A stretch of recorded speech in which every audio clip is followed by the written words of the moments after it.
They say blood is thicker than water. But nobody warns you what happens when your own blood tries to drown you.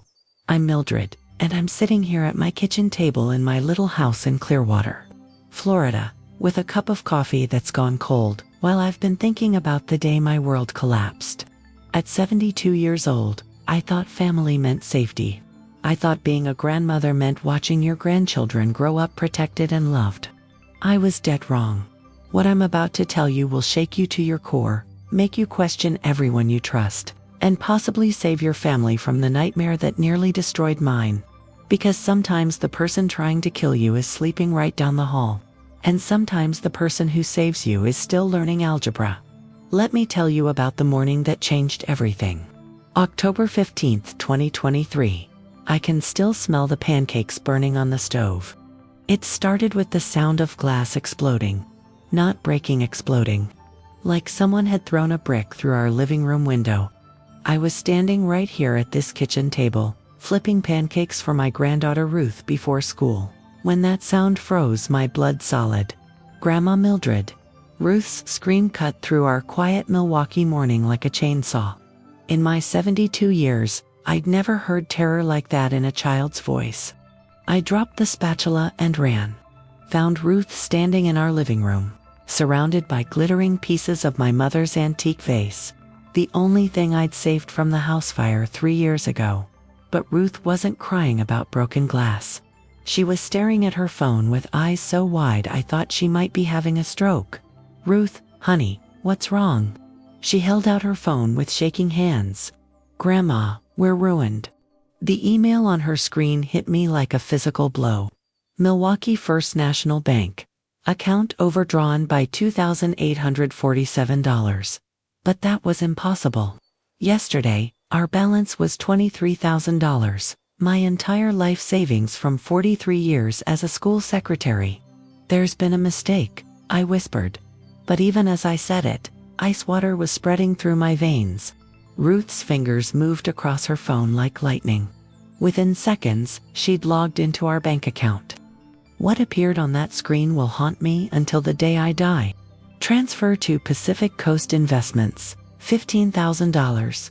Transfer to Golden Horizon LLC, $8,000. Transfer to Coastal Dreams Realty, $2,500. Gone, every penny. 43 years of scraped-together savings vanished while I slept.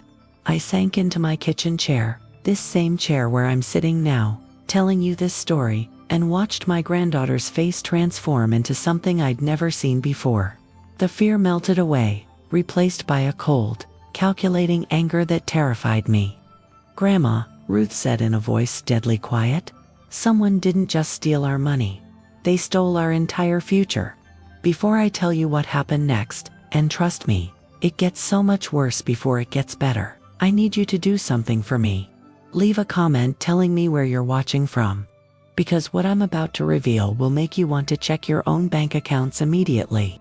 And if this story saves even one family from what we went through, hit that subscribe button. We're building an army of women who refuse to be victims.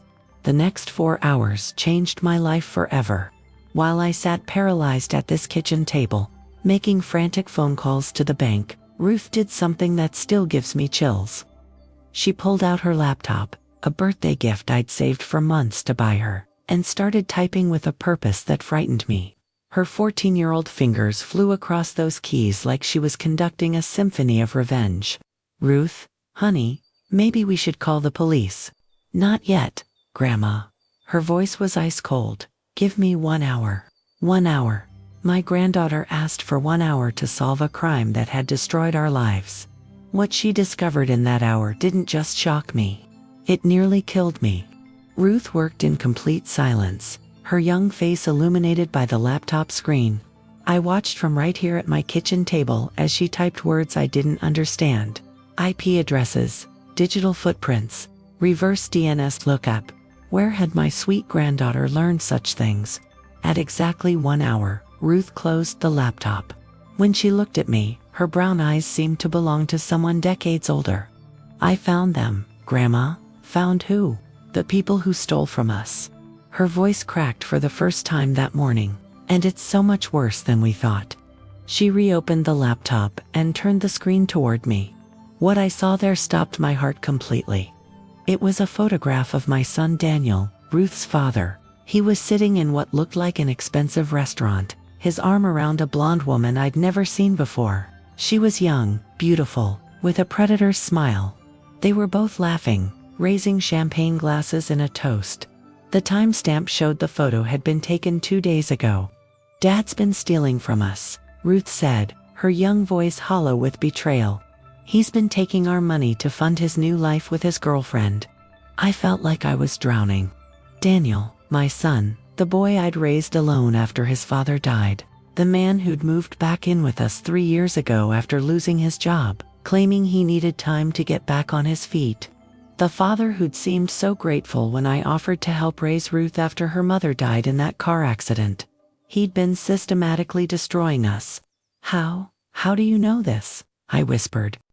Ruth's fingers moved across the keyboard, pulling up screen after screen of evidence. Bank records showing transfers authorized with Dad's passwords. Social media posts from the woman Crystal Martinez flaunting expensive dinners, shopping sprees, weekend getaways we could never afford. But the worst part was still coming. Email conversations Ruth had somehow accessed between Daniel and Crystal, planning their new life once they'd liquidated the old lady's assets. The old lady? That's what my son called me in his private emails. "Ruth, how did you get into his email?" My granddaughter looked uncomfortable for the first time that day. I've been monitoring Dad's digital activity for months. Something felt wrong about how secretive he'd become. So I taught myself how to see what he was hiding. "You've been spying on your father.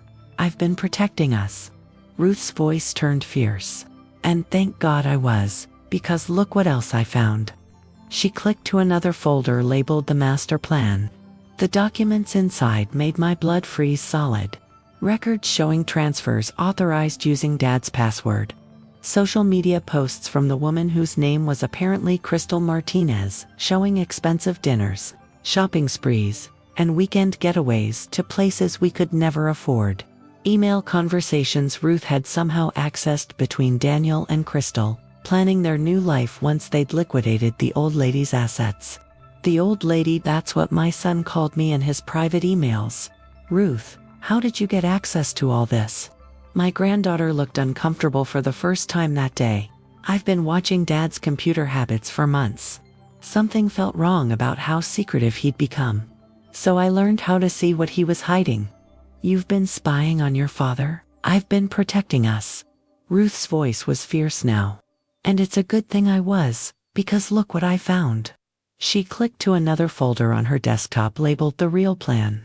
What I saw there made my blood turn to ice. It was a detailed strategy document, written in Daniel's handwriting, outlining how to maximize extraction from maternal resources while minimizing legal liability. He'd been planning this theft for over 6 months. Every kind gesture, every moment of seeming gratitude, every time he'd asked to help with our banking, it had all been part of an elaborate con. But the worst part was yet to come. "Grandma, sit down for this next part." I was already sitting, but I gripped the kitchen chair with both hands as Ruth opened another file. "Dad didn't just steal from us. He's been using your identity to take out loans, credit cards, even a second mortgage on this house."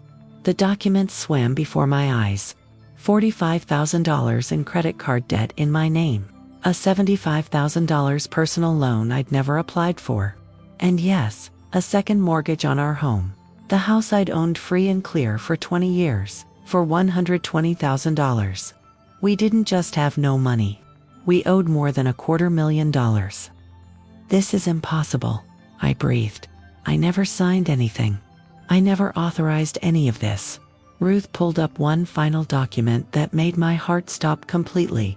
It was a scan of my driver's license, my social security card, and my signature, all of which Daniel had photographed while I slept. "Dad's been forging your signature for months. And because he lives here and has access to your mail, he's been intercepting all the bills and statements so you'd never know." I stared at this child, this brilliant, terrifying child I'd raised from the age of 4, and realized I was looking at the only person in the world who could save us. Ruth, what do we do? For the first time that day, my granddaughter smiled, and it was the most frightening smile I'd ever seen. We destroy him. I need to pause here for just a moment, dear friends, because what I'm about to tell you next will shock you to your very core. My 14-year-old granddaughter had become someone I didn't recognize, and thank God for that, because the sweet child I thought I knew could never have saved us from what was coming. Over the next 3 days, Ruth transformed our kitchen table into what looked like a war room. She had printed out hundreds of pages of evidence, organized them into color-coded folders, and created what she called the Justice Project. "Grandma, I need you to understand something," she said on Thursday morning as we sat surrounded by the evidence of my son's betrayal. "What Dad did to us isn't just morally wrong. It's federal crime, identity theft, wire fraud, mortgage fraud. He's looking at decades in prison. Decades in prison. My son, the boy who used to crawl into my bed during thunderstorms, facing the rest of his life behind bars." "But," Ruth continued, "before we turn him in, I want to make sure Crystal goes down with him." "Crystal, the girlfriend." Ruth nodded grimly. "She's not just some innocent woman Dad fooled. She's been the mastermind behind all of this." She pulled up Crystal's social media profiles, her employment history, her financial records. What Ruth had uncovered in just 3 days of investigation would have impressed the FBI. Crystal Martinez wasn't her real name. She was actually Cristina Valdez, and she had a history of targeting older men with family money. In the past 5 years, she'd been involved in similar schemes in 3 different states. She'd convinced lonely widowers and divorced men to invest in her fake businesses, drain their children's college funds, even mortgage their homes to fund her lifestyle. Dad isn't her first victim, Ruth explained. She has a whole system. Find a man with access to family money, seduce him, convince him his family doesn't appreciate him, then help him steal everything before disappearing to the next city. How do you know all this? Ruth's expression grew darker. Because I found her real phone, Grandma, the one she uses for business. And I've been reading her text messages for 2 days. My stomach dropped. Ruth, that's illegal. So is stealing $240,000 from your family. She was right, of course. But watching my sweet granddaughter casually discuss hacking into people's private communications was terrifying. What did you find in her messages? Ruth pulled up screenshots that made my blood boil. Crystal had been texting with someone named Rico about their Milwaukee score. She called me the old bat and Daniel the useful idiot. She'd been planning to disappear with our money the following week, leaving Daniel to take the blame for everything. But the most horrifying discovery was still to come. Grandma, Crystal has been running this scam for years. I found records of at least 12 other families she's destroyed. Children who lost their college funds, elderly people who lost their homes. There's even a grandfather in Phoenix who died of a heart attack when he discovered his grandchildren's trust fund had been emptied. 12 families, a death, and my son had been helping her. What do we do? I asked. Ruth closed her laptop and looked at me with those steely eyes. We make sure she never hurts another family. That night, while Daniel thought Ruth and I were asleep, my granddaughter put her plan into action. She'd learned that Crystal and Daniel were meeting the next morning at First National Bank to make the final transfer of our remaining assets, including the equity from our mortgage to an offshore account. But Ruth had a surprise waiting for them. She'd spent the past week not just gathering evidence, but actively sabotaging their plans. She'd contacted every bank they'd used, reporting fraudulent activity. She'd reached out to the FBI's Financial Crimes Division with detailed documentation of Crystal's multi-state criminal enterprise. She'd even managed to freeze the offshore accounts where they'd been storing our stolen money. But her master stroke was yet to come. At exactly 9:17 a.m. on Friday morning, as Daniel and Crystal sat in the bank manager's office trying to complete their final theft, Ruth's carefully orchestrated plan reached its climax. The bank's security system locked down. Police surrounded the building. FBI agents entered through every door. And Crystal Martinez, Cristina Valdez, Learned that the 14-year-old girl she'd dismissed as the old bat's useless granddaughter had just ended her criminal career forever. I'm getting emotional just remembering that day, dear friends. If you're finding this story as powerful as I am while telling it, please hit that subscribe button and share this with someone who needs to hear that sometimes the smallest among us can be the mightiest warriors. I'll never forget the phone call I received at 9:45 that morning. Mrs. Gladys Thompson. The voice was professional, calm.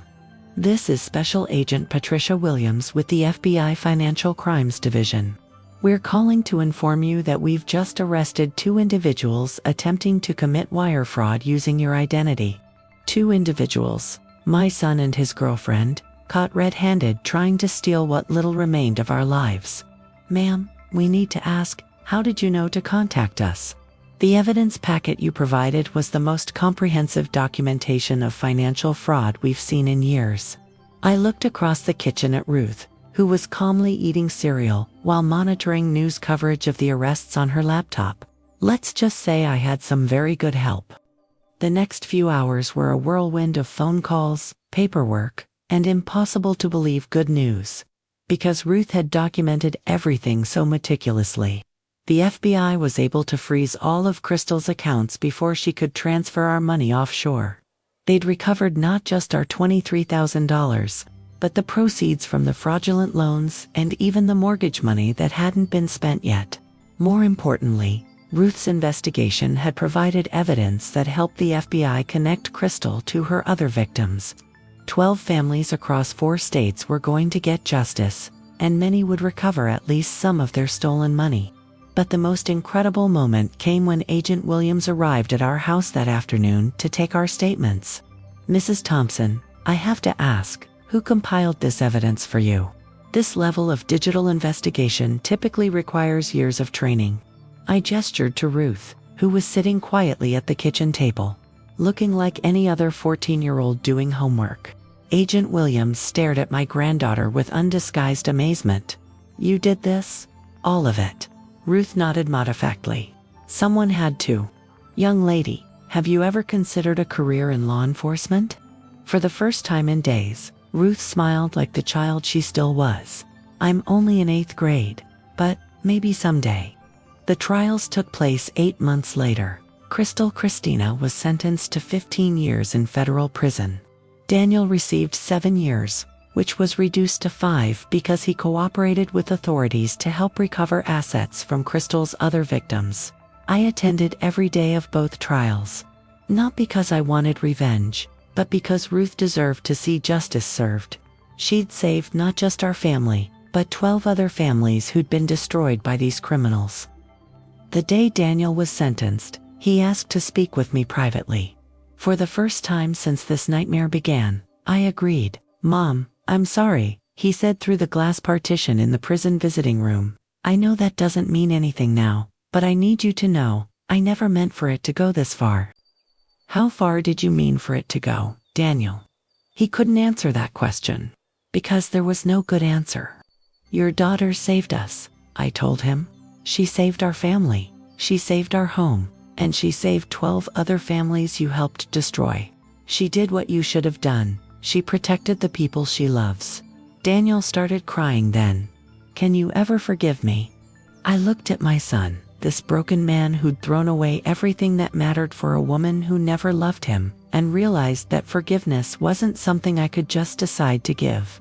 It would have to be earned, one day at a time, over years of proving he'd truly changed. Ask me again in 5 years, I said. Now, as I sit here in my little beach house in Florida, watching the waves roll in under this spectacular sunset, I want to share with you what happened next, because this story isn't just about the day my family was nearly destroyed, it's about what we built from the ashes. Ruth is now 18 years old and starting her freshman year at MIT on a full scholarship for computer science and cybersecurity.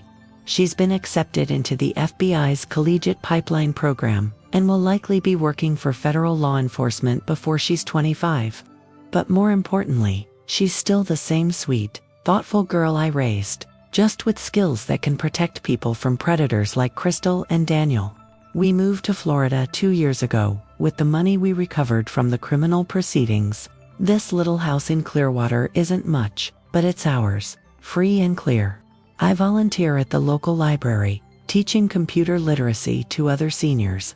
Ruth visits every holiday and summer break, and she always brings her laptop to help me stay connected with the other families whose lives she helped save. We have a group chat now, all 13 families. We call ourselves Ruth's Army, even though she finds that embarrassing. We share photos of graduations and weddings and grandchildren. We celebrate each other's victories and support each other through hard times.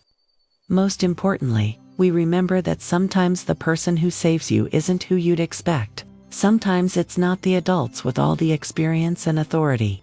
Sometimes it's a 14-year-old girl with a laptop and an unshakable belief that family means protecting each other, no matter what.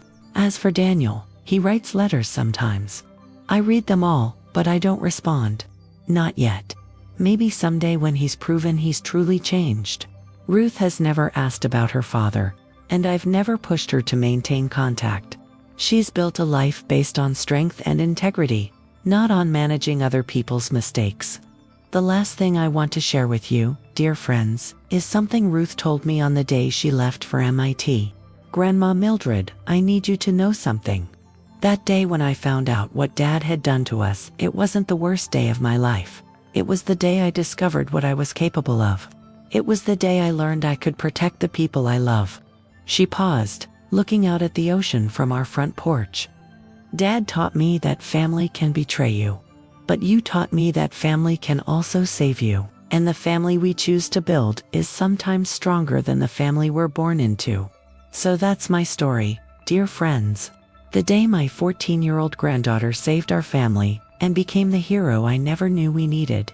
If this story touched your heart, please subscribe to join our community of strong women who know that our greatest challenges often reveal our greatest strengths. And remember, sometimes the smallest warriors fight the biggest battles.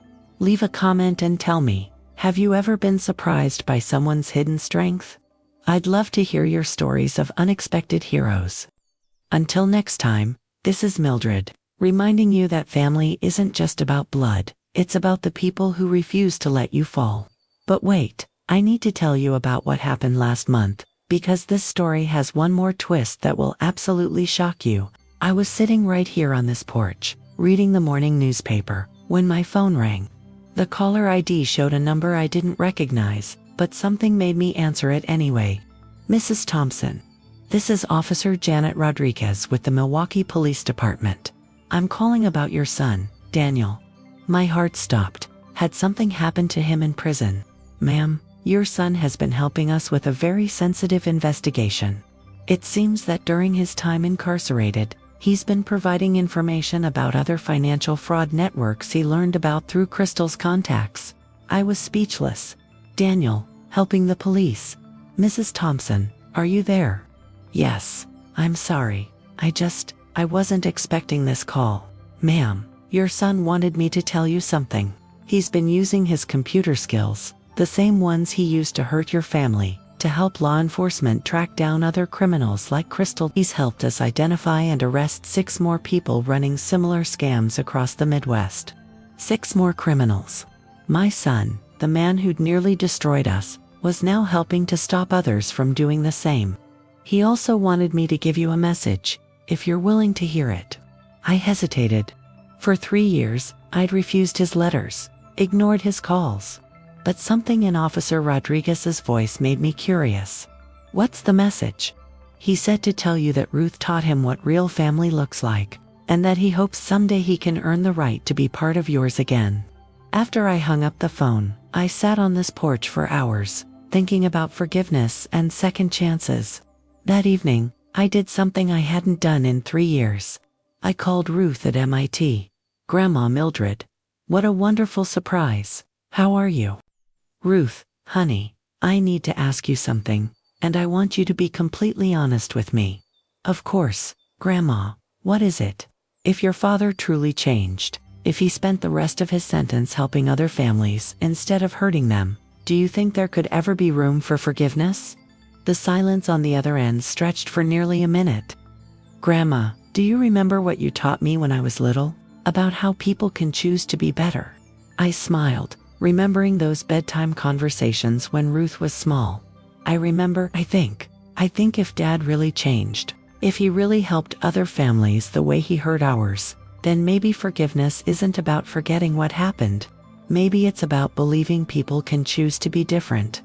3 months later, I received my first letter from Daniel in over 3 years. But this letter was different from all the others I'd refused to read. This one came with a stack of newspaper clippings and FBI commendation letters. Daniel had been instrumental in breaking up the largest elder fraud network in Midwest history. Dozens of criminals arrested, hundreds of families protected, millions of dollars in stolen money recovered.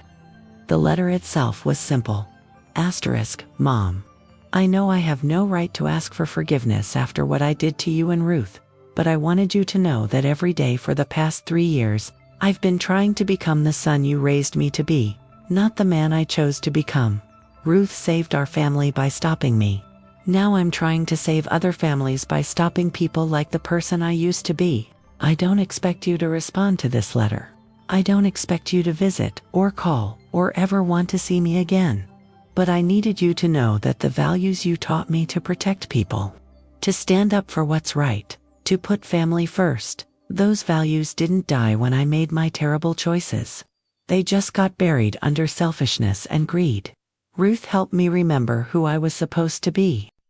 I love you, Mom. I love Ruth, and I'm going to spend the rest of my life trying to earn the right to be part of the family you two built after I destroyed the one we had, your son. Daniel *. As I sit here tonight, watching the stars reflect on the ocean, I'm thinking about that letter. About second chances and the long road to redemption. About the difference between forgiveness and trust, and whether love can survive even the deepest betrayals. Ruth graduates from MIT next year. She's already been offered a position with the FBI's Cybercrimes Division. My brilliant granddaughter, who saved our family with nothing but courage and a laptop, is going to spend her career protecting other families from predators. Daniel still has 2 years left on his sentence. When he gets out, I don't know what our relationship will look like, but for the first time in 3 years, I'm not closing the door on the possibility of healing. Because Ruth was right about something else too. The family we choose to build, the family based on trust and protection and unconditional love, that family is unbreakable. Crystal is still in prison, and she'll stay there for many more years. The 12 families she hurt have all recovered at least some of their losses. 3 of them have children who are now in college because of the restitution money. Mrs. Patricia Kowalski from Detroit sent me a Christmas card last year with a photo of her granddaughter's graduation from nursing school. Thank Ruth for giving my grandbaby her future back, she wrote. That's what Ruth did. She didn't just save our family.